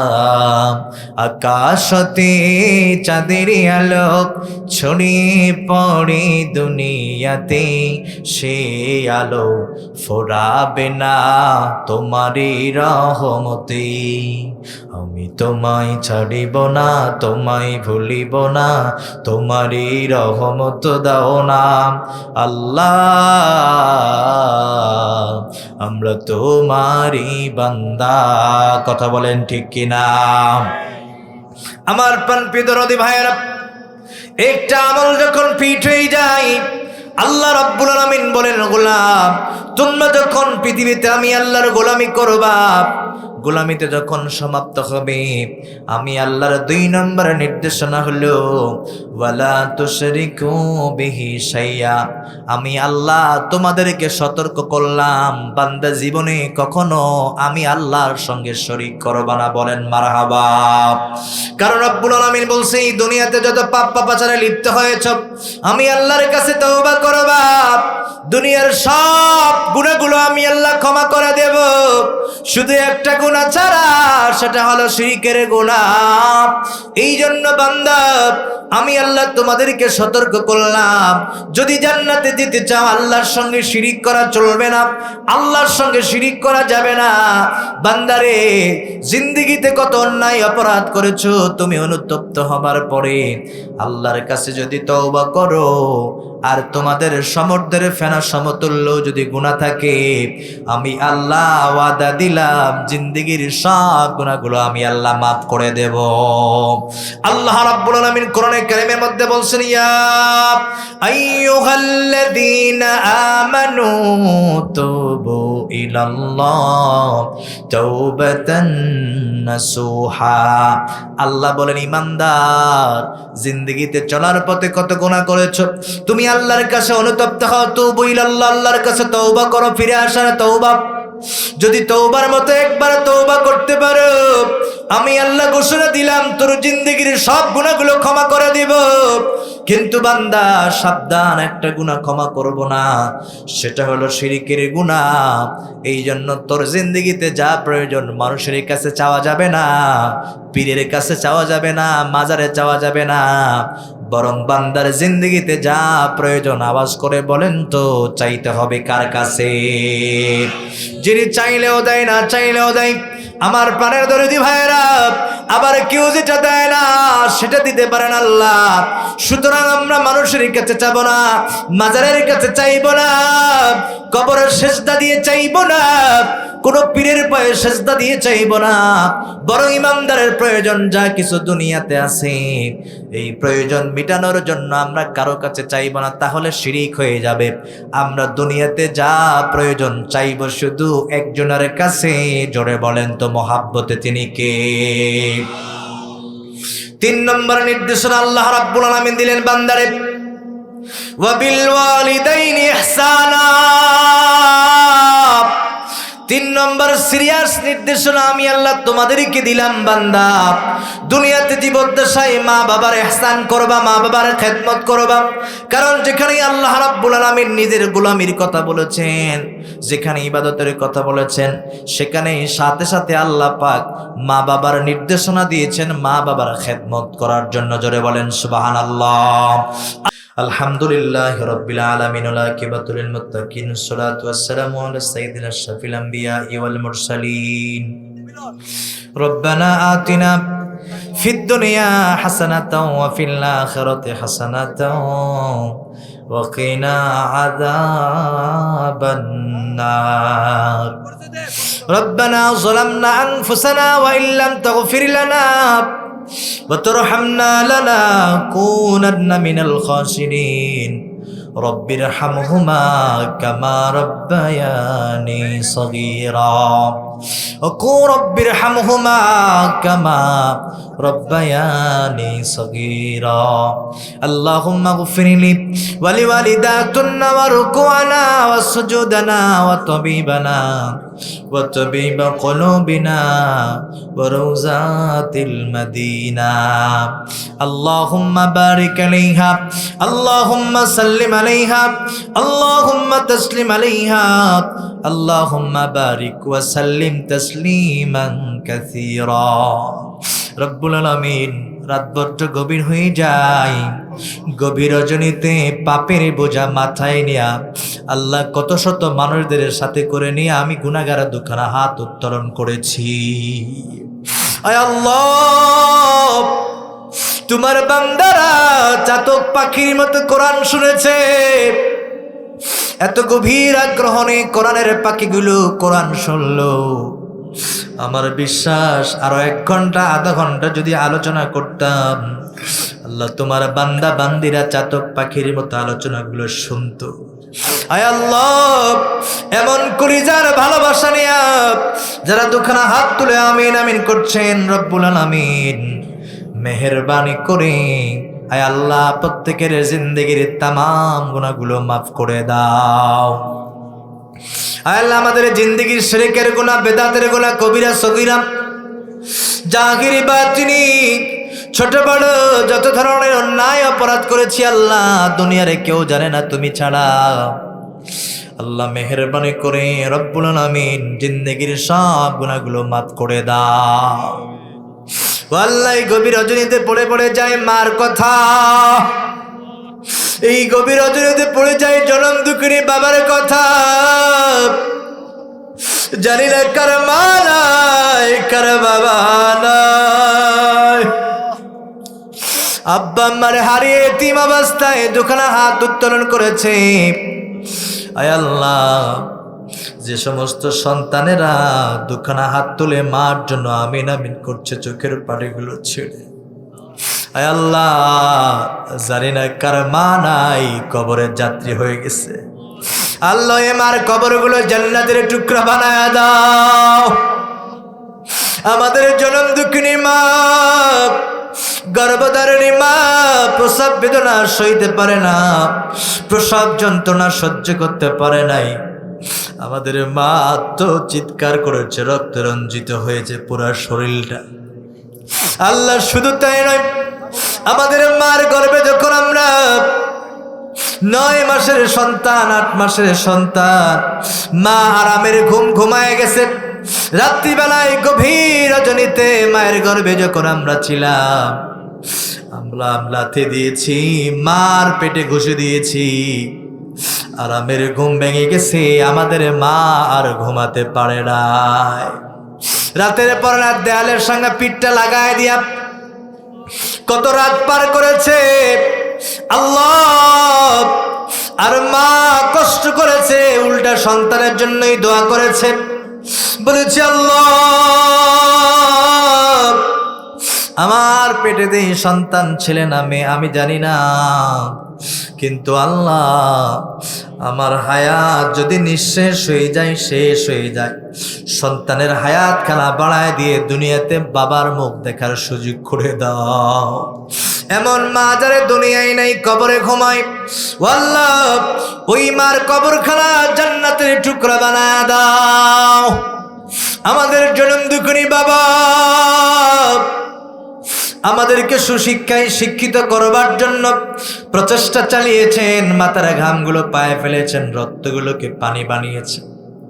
আল্লাহ রব্বুল আলামিন যখন যা প্রয়োজন বাবার কাছে চেয়েছি, বাবা তার সাথে সাথেই পূর্ণ করে দিয়েছি। বাবা কখনো বলে নাই আমার অভাব, আমি অনটন, আমি গরিব, আমি অসহায়, আমি রিক্সা চালক, আমি ভ্যান চালক, দিতে পারবো না। আয় আল্লাহ এমন কি ঈদের দিনে বাবা আমাদেরকে নতুন জামা দিল, আমরা নতুন জামা পরে ঈদের মাঠে বাবার হাত ধরে রওনা দিলাম। আমাদের বাবার পরনে নতুন জামা নাই, গত বছরেও ঈদের মাঠে যেই জামা পরেছিল, এই বছর ঈদের মাঠে সেই জামা পরেই বাবার হাত ধরে আমি ঈদের মাঠে যাই। আল্লাহ বাবারা ঈদের দিনেও নতুন জামা পরে না।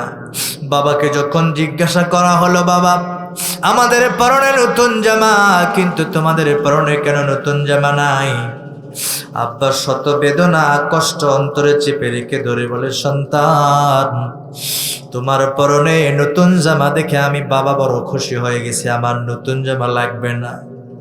আল্লাহ সন্তানকে খুশি করবার জন্য আমাদের বাবা রক্তগুলোকে পানি বানিয়েছেন। আল্লাহ এমন বাবা যারা দুনিয়ায় নাই, কবরে ঘুমায়, ও আল্লাহ কবরগুলোকে রব্বুল আলামিন জান্নাতের টুকরা বানায় দাও।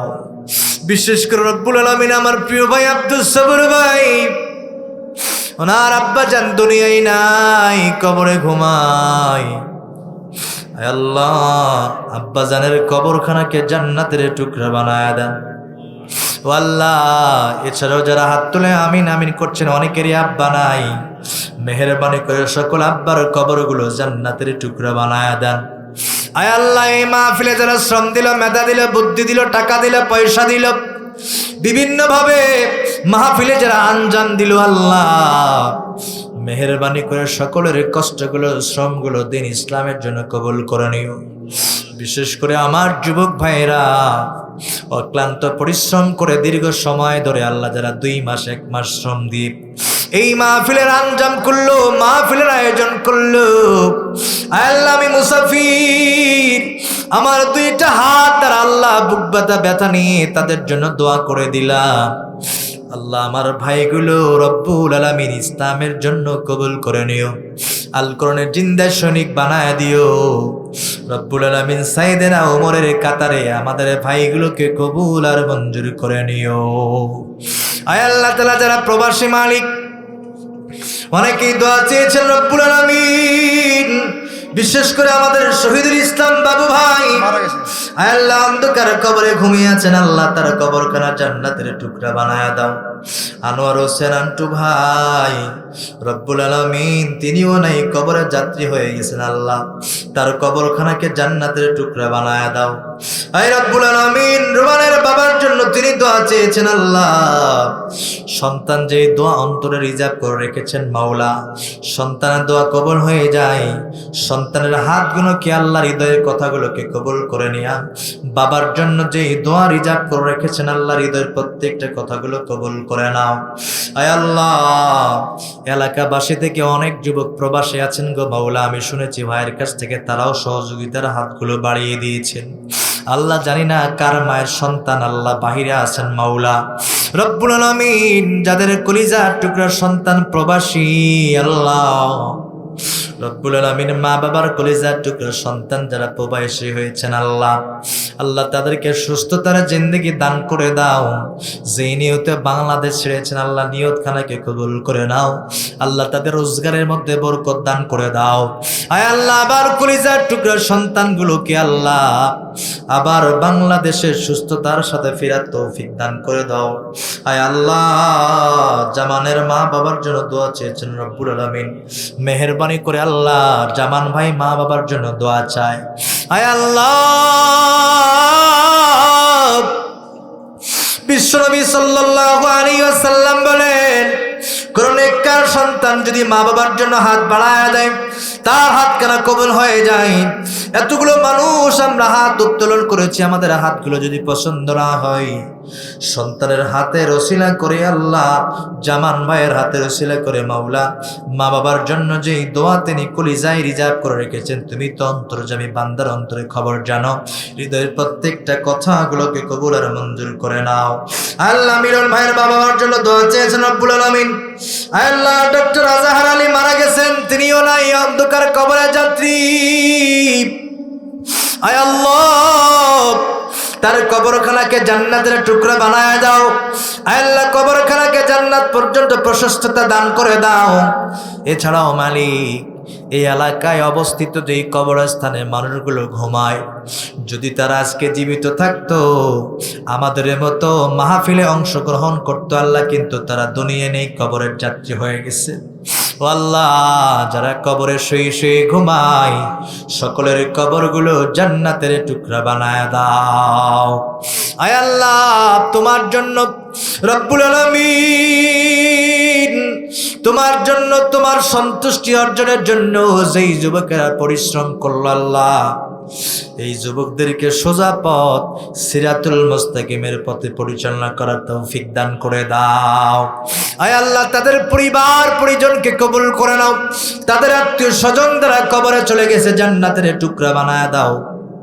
আল্লাহ বিশেষ করে আমাদের কলিজার ভাইগুলো আল্লাহ যেনারা এত দূর পথ অতিক্রম করে আমার সঙ্গে সাক্ষাৎ করেছে, দাওয়াত নিয়েছে আল্লাহ, আমি বুঝতে পেরেছি তারা আলেমদেরকে ভালোবাসেন, শ্রদ্ধা করেন আল্লাহ রব্বুল আলামিন।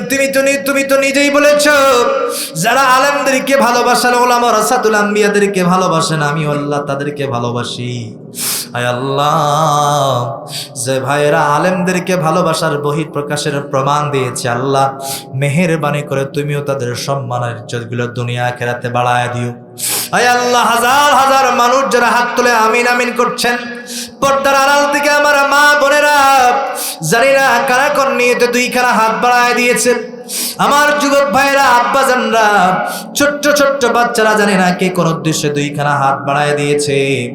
যারা যে উদ্দেশ্যে দুইখানা হাত বাড়ায় আমিন আমিন করছেন আল্লাহ সকলের হাতগুলো নিজেদের জন্য কবুল করে নাও।